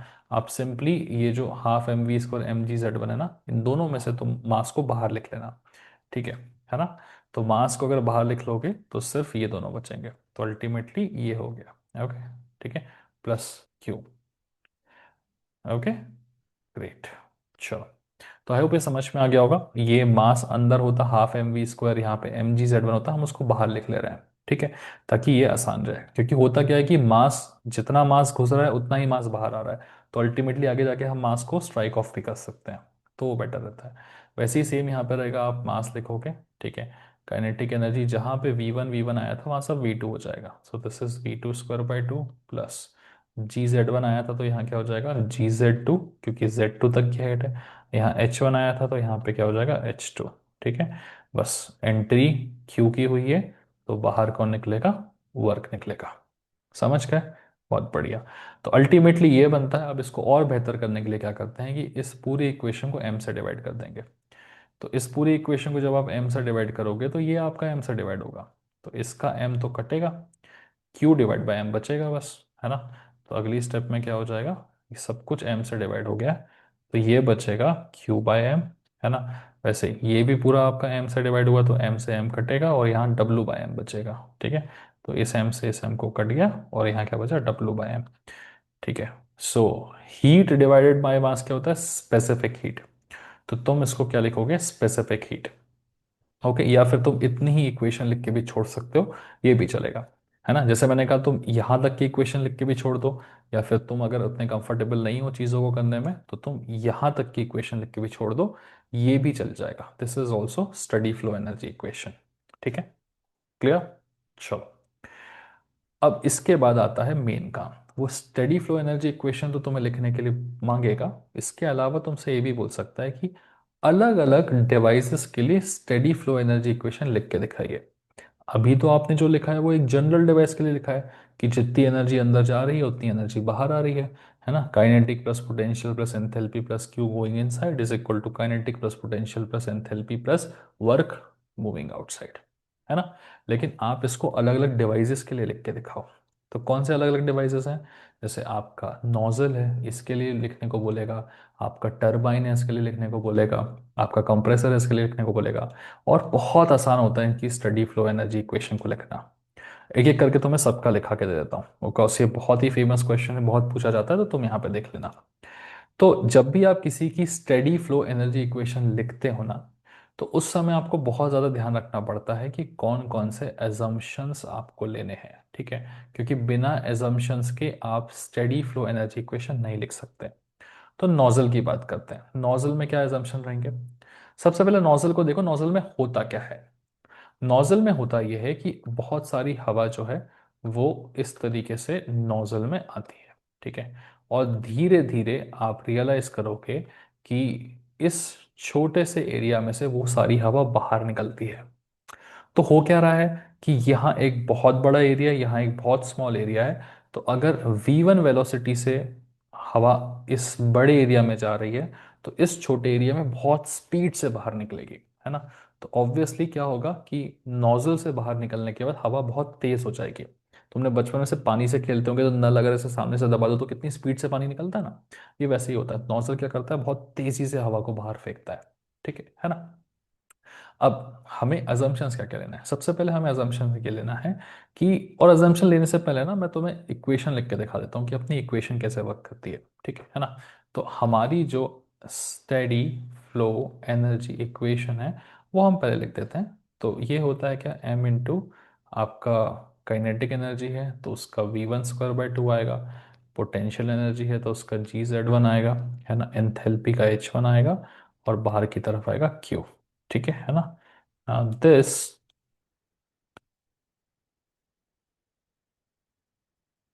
इज इक्वल टू, है ना, वापस m इंटू वेलोसिटी का V2² / 2 आएगा, पोटेंशियल एनर्जी का GZ2 आएगा, एंथैल्पी का H2 आएगा। जगह थोड़ी सी कम पड़ गई है, सब बड़ा करते हैं, ओके। और फिर प्लस में आएगा तुम्हारा वर्क डन, ठीक है। तो ये तुम्हारा normal steady flow energy equation होता है। अब नोजल के केस में क्या होगा, नोजल के केस में हमें लगाने हैं थोड़े से एजम्पशंस। एजम्पशंस क्या क्या हैं, सबसे पहला एजम्पशन ये है कि जो हम नोजल एज्यूम कर रहे हैं वो नोजल एक आइसोलेटेड नोजल होता है, ठीक है ना। Nozzle is always isolated. तो नोजल के आइसोलेटेड होने से क्या होगा, आइसोलेटेड होने से यह होगा कि हम नोजल के अंदर कोई हीट बाहर से नहीं दे पाएंगे, ठीक है ना। ओके, नोजल के अंदर कोई हीट बाहर से नहीं दे पाएंगे। तो सबसे पहला एजम्पशन क्या होता है कि the nozzle has to be isolated, ठीक है। तो आइसोलेटेड नोजल होने की वजह से क्या होता है कि जो आपका Q है उसकी वैल्यू क्या हो जाती है, जीरो। ओके, पहला असम्पशन। दूसरा एजम्पशन हमको क्या ध्यान रखना है कि आप अपनी जो हाइट है ना, बेस से जितनी हाइट पे एंट्री है उसी हाइट पे एग्जिट हो रहा है। इसका मतलब आप आसान शब्दों में बोल सकते हो कि आपको अपना पोटेंशियल एनर्जी को क्या रखना है, जीरो रखना है, ठीक है ना। और अगर आप देखोगे कि नोजल में आपको कहीं भी कोई शाफ्ट नहीं दिख रहा है घूमता हुआ, तो अगर आपको कहीं पे भी कोई शाफ्ट इस तरीके से घूमता हुआ नहीं दिखता है, तो फिर आप उस केस में बोल सकते हैं कि आपका जो वर्क डन है वो भी इज इक्वल टू जीरो है, because there is no shaft, है ना। तो ऐसे लिख देना, there is no shaft therefore work done is equal to zero. Potential energy zero है क्योंकि पूरा पूरा सेम हाइट पर है ना। पोटेंशियल एनर्जी कब आती है, जब अलग अलग हाइट पे होता है। जैसे पिछला वाला केस था, पिछले वाले केस में क्या था, एंट्री अलग पॉइंट पे थी, है ना, है ना। यहाँ बेस लाइन से एंट्री अलग हाइट पे थे, एग्जिट अलग हाइट पे है, तो पोटेंशियल एनर्जी में डिफरेंस आ रहा था, ठीक है। बट हम क्या बोलेंगे यहाँ पे कि दोनों सेम हाइट पे, तो डिफरेंस नहीं है। डिफरेंस को मतलब पोटेंशियल एनर्जी नहीं है, डेल्टा पोटेंशियल एनर्जी लिखेंगे क्योंकि difference in potential energy zero है, ठीक है। प्लस कोई शाफ्ट इन्वॉल्व नहीं है तो फिर वर्क डन जीरो है। इंसुलेटेड है ना, आइसोलेटेड नोजल है, ठीक है। तो उस वजह से कोई आइसोलेटेड नहीं, इंसुलेटेड लिखना था, गलत लिख दिया मैंने, माफ करना। This is insulated. इंसुलेटेड का मतलब क्या है कि इंसुलेशन लगा हुआ है बाहर, तो कोई हीट एनर्जी अंदर नहीं जा सकती, ठीक है। अब देखो, ये सब रेस्ट्रिक्शंस लगाने के बाद हमको अपनी एनर्जी की इक्वेशन में क्या चेंजेस मिलेंगे। तो अगर आप ये रेस्ट्रिक्शंस लगाते हो तो आप सिंपल बोलोगे कि भाई बिकॉज पोटेंशियल एनर्जी में चेंजेस जीरो है तो आप इनको कंसिडर नहीं करोगे। अब आप किसको कंसिडर करोगे, सिर्फ आप अपनी काइनेटिक एनर्जी कंसिडर करोगे बिकॉज वेलोसिटी काफ़ी चेंज हो रही है। तो ये हो जाएगा v1 स्क्वायर बाई 2 प्लस, इसको कंसिडर नहीं करना है, आपको अपनी एंथैल्पी को कंसिडर करना है प्लस, क्योंकि इंसुलेटेड है तो फिर Q की वैल्यू रहेगी zero, is equal to m into यहाँ पे बाहर निकलने वाली वेलोसिटी प्लस अगेन इसे कंसिडर नहीं करना है, प्लस तुम्हारा जो H2 है, ठीक है ना। ऑब्वियसली एंथैल्पी को कंसिडर करना है, ठीक है ना। और साथ ही साथ तुमको वर्क डन को कंसिडर नहीं करना है बिकॉज नो शाफ्ट तो नो वर्क डन, ठीक है। तो अल्टीमेटली ये इक्वेशन क्या बन जाएगी, ध्यान से देखना, है ना।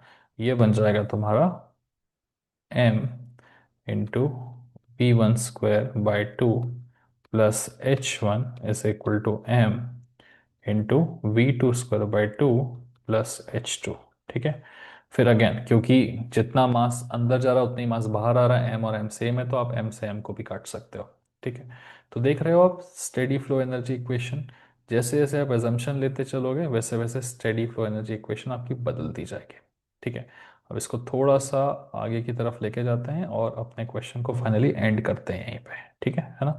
तो देखो क्या हो जाएगा, अब ये बचेगा v1 स्क्वायर बाई 2, है ना, plus h1 is equal to v2 square by 2 plus h2, ठीक है। तो H2 को मैं लेफ्ट में ले लेता हूँ ना, थोड़ा सा मैं इसे इरेज कर रहा हूँ एक दो पार्ट को, ठीक है ना। और फिर एक दो स्टेप दिखा रहा हूँ। देखो पीडीएफ में मैंने ऑब्वियसली इसका बहुत अच्छे से बना के रखा हुआ है, वीडियो के डिस्क्रिप्शन में एप्लीकेशन का लिंक है, वहाँ से पीडीएफ उठा लेना और देख लेना जो भी देखना हो।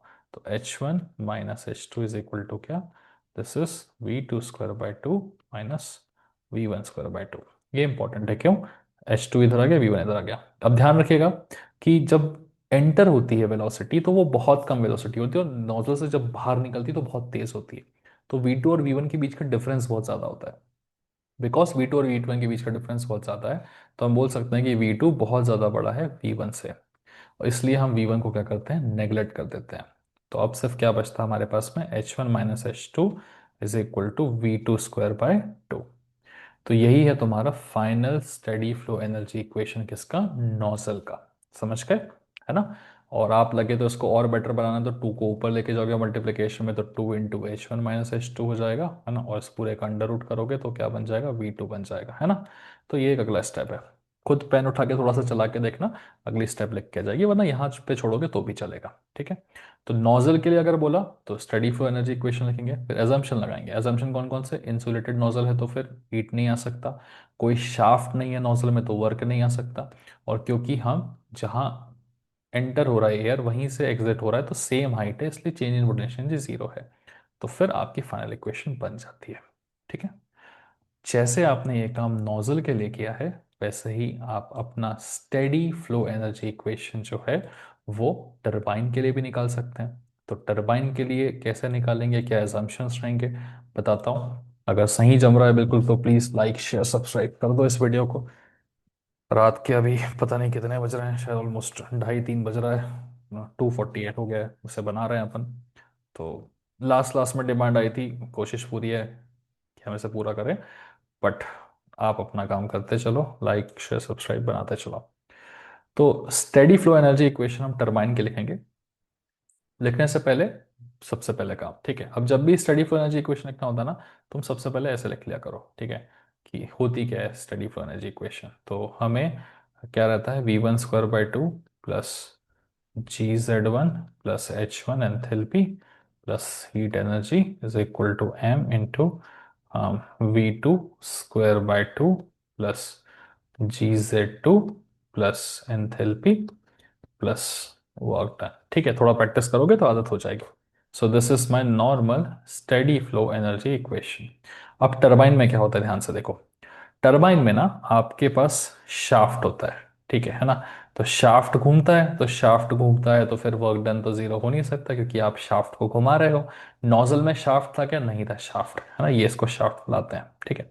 अब टरबाइन में क्या होता है, हाई प्रेशर, वैसे स्टीम टरबाइन की बात कर रहे हैं, ठीक है ना। तो आप बोलोगे हाई प्रेशर में यहाँ पर क्या है कि ही स्टीम जो है वो जाएगी, ठीक है, स्टीम जाएगी आपकी हाई प्रेशर पे, और हाई प्रेशर पे स्टीम जाएगी और वो इस टरबाइन को रोटेट करेगी। ठीक है। और फिर स्टीम का प्रेशर कम हो जाएगा, और फिर स्टीम जो है वो लो प्रेशर पे आ जाएगी, और लो प्रेशर पे आके स्टीम यहाँ से बाहर हो जाएगी। ये लिख के बताना पड़ेगा, ठीक है। हाई प्रेशर पे स्टीम जाएगी, लो प्रेशर पे स्टीम बाहर जाएगी, तो टरबाइन घूमेगा। अब होता क्या है, ये लिखने के बाद आप अपने एजम्पशंस लिख दोगे, ठीक है ना। सो यहां पर देखो कि हाई प्रेशर से लो प्रेशर पे आ रहा है, स्पीड का कुछ लेना देना नहीं है यहाँ पे, ठीक है ना। तो कोई काइनेटिक एनर्जी का सिस्टम नहीं है। प्लस अगेन आपको यहाँ पोटेंशियल एनर्जी भी जो है वो बहुत माइनर चेंजेस आएंगे। तो आपको सबसे पहले क्या करना है कि आप बोलोगे कि भाई there is very minor change in kinetic energy, तो that is equal to zero ले लेंगे हम। There is very minor change in potential energy, तो वो भी इज इक्वल टू जीरो लेंगे। दूसरी बात, हर सिस्टम जिसपे हम स्टडी करते हैं वो सारे सिस्टम आइसोलेटेड होते हैं, तो taking the turbine is also an isolated insulated system. ठीक है, आइसोलेटेड इंसुलेटेड इंसुलेटेड वगैरह, ठीक है। Turbine is also insulated fully, therefore हम बोलेंगे कि यार भाई कोई भी हीट एनर्जी बाहर से एंटर नहीं कर सकती है टर्बाइन में, तो फिर Q is equal to zero है। ठीक है, तो ये हो गया तुम्हारा is equal to zero. Work इस बार मिलने वाला है बिकॉज टर्बाइन घूमेगा तो वर्क जनरेट होगा, but kinetic energy potential energy के चेंजेस मुझे नहीं मिलने वाले हैं, तो ये क्या बन जाएंगे, जीरो। तो क्या बना, M बचा और H बचा, तो M अंदर की तरफ H1 प्लस, यहाँ सॉरी, इधर सिर्फ यही बचा है M×H1, और इधर क्या बचा है, M×H2 प्लस W।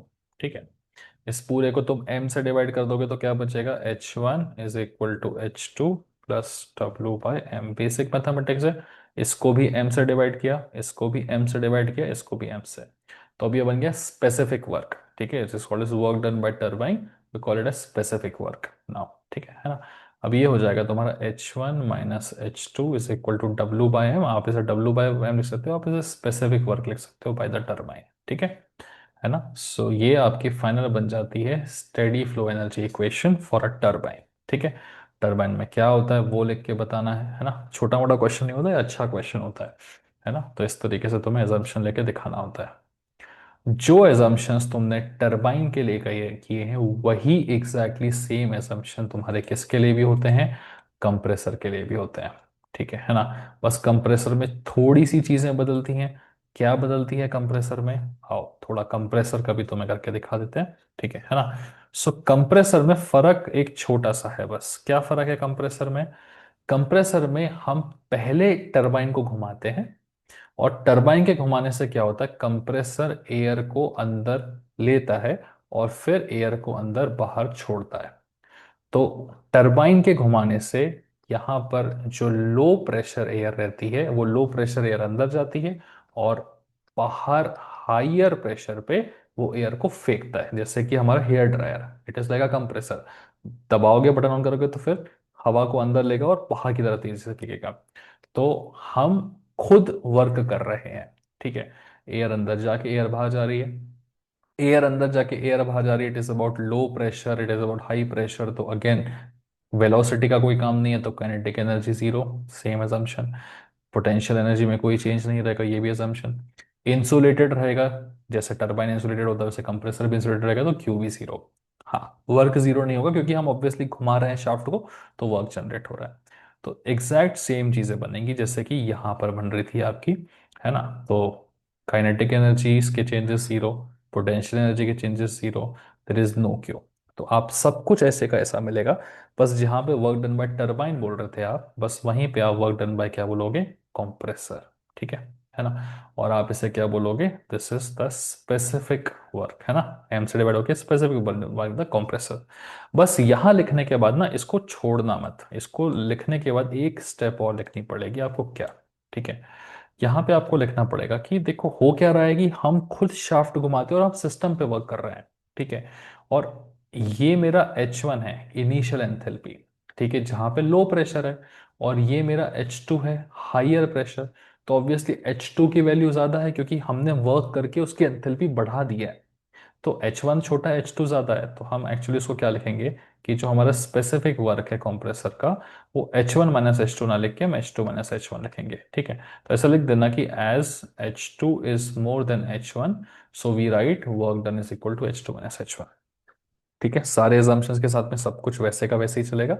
बस एक लास्ट स्टेप लिखना पड़ेगा क्योंकि फर्क क्या है, टरबाइन में हाई प्रेशर से स्टीम आके टरबाइन को घुमा रही थी, तो टरबाइन वर्क आउटपुट में दे रहा था, ठीक है। यहां पर हम वर्क इनपुट में दे रहे हैं, तो फिर लो प्रेशर से हाई प्रेशर पे गैस जा रही है।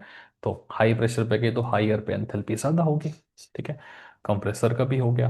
जैसे कंप्रेसर का किया है वैसे नेक्स्ट हम बॉयलर का भी करके दिखा देते हैं, ठीक है। तो बॉयलर वाला भी बहुत इजी रहता है। बॉयलर में अच्छी बात क्या है, बॉयलर में अच्छी बात यह है कि देखो, आप बॉयलर को गर्म करोगे तो गर्म करने की वजह से आपको हीट बॉयलर को देना ही पड़ेगा, तो क्यू तो आ जाएगा पिक्चर में, ठीक है ना।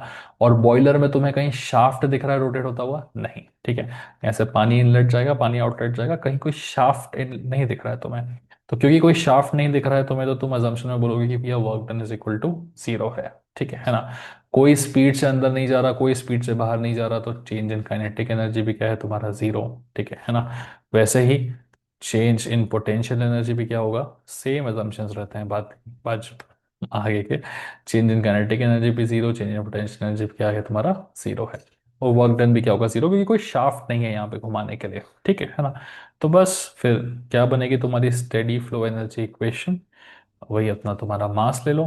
फिर हो गया तुम्हारा V1 square by 2 plus GZ1 plus enthalpy plus Q is equal to M V2 square by 2 plus GZ2 plus enthalpy plus work done, है ना। Because there is no shaft to rotate, तो आप सिंपली बोलोगे आपका work done वाला part हो गया क्या, जीरो। तो इससे डाल दो जीरो। एजम्पशंस के हिसाब से नो काइनेटिक इन पोटेंशियल, तो फिर मुझे काइनेटिक पोटेंशियल को लेने की अब जरूरत है नहीं, ठीक है ना। तो क्या बचेगा, सीधे M × H1 plus Q is equal to M × H2। इस पूरे को M से डिवाइड करेंगे, है ना। तो या फिर आप ऐसे कह सकते हो Q is equal to M × H2 minus M × H1, है ना।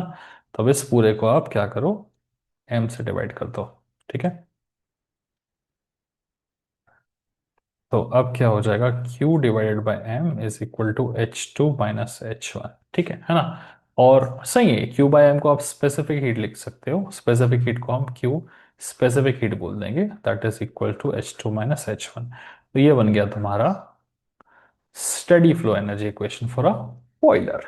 ओके, ठीक है, चलिए। So this is how you have to write the steady flow energy equations. एक बार में देख के नहीं आता है, थोड़ा सा दो बार लिख के प्रैक्टिस करिएगा, बन जाएगी चीज़ें। लाइक शेयर सब्सक्राइब जरूर करिएगा। इसका एग्जैक्ट पीडीएफ जो है मैं ऑलरेडी बना के अपने एप्लीकेशन में डाल चुका हूँ, ठीक है, तो वहां से आप देख सकते हैं, डिस्क्रिप्शन में इसका लिंक है। ओके, सो हाँ, एक बहुत इंपॉर्टेंट अनाउंसमेंट था। देखो, क्योंकि वन शॉट वीडियोस हम बना रहे हैं और फिर अभी 2 दिन बाद एग्जाम है, so there is a high possibility कि मैं ज़्यादा नहीं बना पाऊंगा। डिमांड उतनी थी नहीं, तो मैंने थर्मल बनाया नहीं था, ठीक है ना। बहुत कम लोगों की डिमांड थी, तो अब अगर इस टाइप की तुम्हारी किसी सब्जेक्ट की डिमांड रहती तो फिर बता दिया करो। तो मैं तुम्हें एक चीज़ बता रहा हूँ, मैं यूनिट नंबर 1 तो मैंने ऑलरेडी पूरा कंप्लीट कर दिया है। ये सेकंड पार्ट है वन शॉट का, तो दिस इज फुल्ली कंप्लीटेड। इस पूरी यूनिट को मिला के टोटल 14 मार्क्स का तुम्हारा एग्जाम में आएगा, तो ये पूरे 14 मार्क्स तो तुम्हारे कहीं नहीं जा रहे। मैं कल दिन भर बैठ के, कल रात रात तक, शाम तक, एटलीस्ट शाम तक मैं यूनिट नंबर 2 जो है उसको पूरा कंप्लीट करके बना दूंगा। तो यहां से भी तुम्हारे क्या निकल आएंगे, 14 marks. This is I am specifically talking about SPPU Pune university का इस। तो जो लोग एसपीपीयू के नहीं है वो लोग थोड़ा सा मूव आउट कर सकते हैं, है ना। तो स्पेसिफिकली एसपीपीयू पुणे यूनिवर्सिटी का बोल रहा हूँ मैं। Okay, so unit number 1 14 marks का आएगा, यूनिट नंबर 2 14 मार्क्स का आएगा। तो मैं 1 पूरा बना चुका हूँ, यूनिट नंबर 2 पूरा 14 मार्क्स का मैं कल शाम तक बना दूंगा। अब तुम्हें क्या करना है, ध्यान से सुनो। यूनिट नंबर 1 ऑलरेडी एक वीडियो डला हुआ है, ये दूसरा वीडियो आ रहा है, तो तुम सबसे पहले इसको फिनिश कर लो, ठीक है। उसके बाद तुम यूनिट नंबर 3 4 और 5 में जो भी थेरी पार्ट है जो तुम्हें इजी लग रहा है, उस थेरी पार्ट को पढ़ लो। किसी भी यूनिट के न्यूमेरिकल्स के पीछे मत पड़ो, बिकॉज खुद से न्यूमेरिकल करने जाओगे तो शायद तुम्हें बहुत टफ जाएगा। तो कहीं कहीं जहाँ पे तुम्हें स्टीम इंजन्स पढ़ने हैं, कहीं जहाँ पे भी कुछ ऐसे बड़ा वाला टॉपिक लग रहा है ना कि अच्छा इंपॉर्टेंट सा टॉपिक, यूनिट 3 4 5 में न्यूमेरिकल्स छोड़ दो सर, न्यूमेरिकल्स छोड़ के जो बाकी तुम्हें टॉपिक्स लग रहे हैं, जैसे वेपर साइकिल। वेपर साइकिल बहुत फेमस टॉपिक, यूनिट नंबर 3 का वेपर साइकिल पढ़ लो। वैसे 4 हो गया, 5 हो गया, जिसमें अच्छे बड़े बड़े तुम्हें थेरिटिकल टॉपिक लग रहे हैं ना, उन थेरी वाले टॉपिक्स को देख लो। तुम हार्डली 4 5 घंटे भी बैठोगे तो हर एक यूनिट के तुम्हें थेरेटिकल टॉपिक्स मिल जाएंगे देखने के लिए, ठीक है। तो तुम खाली उन टॉपिक्स को देख लो। तो 3 4 5 में से तुम अगर 2 3 क्वेश्चन भी बना लोगे ना, ठीक है, जो थेरेटिकल टॉपिक तुम देख के जा रहे हो उसके थेरी तो तुम पढ़ के लिख सकते हो, है ना। तो तुम्हारे यहाँ से एटलीस्ट 7 8 नंबर या 8 10 नंबर तो है आराम से निकल आएंगे तुम्हारे, ठीक है ना। और यूनिट नंबर 1 तुम ऑलरेडी पूरा मेरे वन शॉट से कर चुके हो, तो यहाँ से 14 आ गए। यहाँ से तुम्हारे लगभग 8 10 नंबर निकल आएंगे, ठीक है। और यूनिट नंबर 2 का कल शाम तक तुम्हारा वन शॉट पूरी तरह से रेडी होके आ जाएगा, ठीक है। तो यूनिट नंबर 1 के 14, यूनिट नंबर 2 के 14, 14 14 हो गया 28।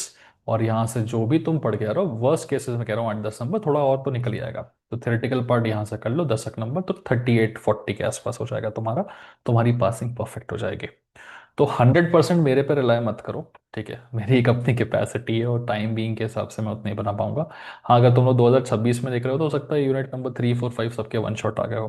बट लुकिंग एट 2025, अभी क्या चल रहा है महीना, दिसंबर वाला सिचुएशन, तो 2 मैं करा दूंगा, मेरे पे छोड़ दो। 1 मैं ऑलरेडी करा चुका हूँ। 3 4 5 के तुम थेरेटिकल पार्ट जो इंपॉर्टेंट इंपॉर्टेंट वाले हैं, जैसे वेपर साइकिल हो गया, स्टीम वाला हो गया लास्ट यूनिट का, वो तब तक कर लो।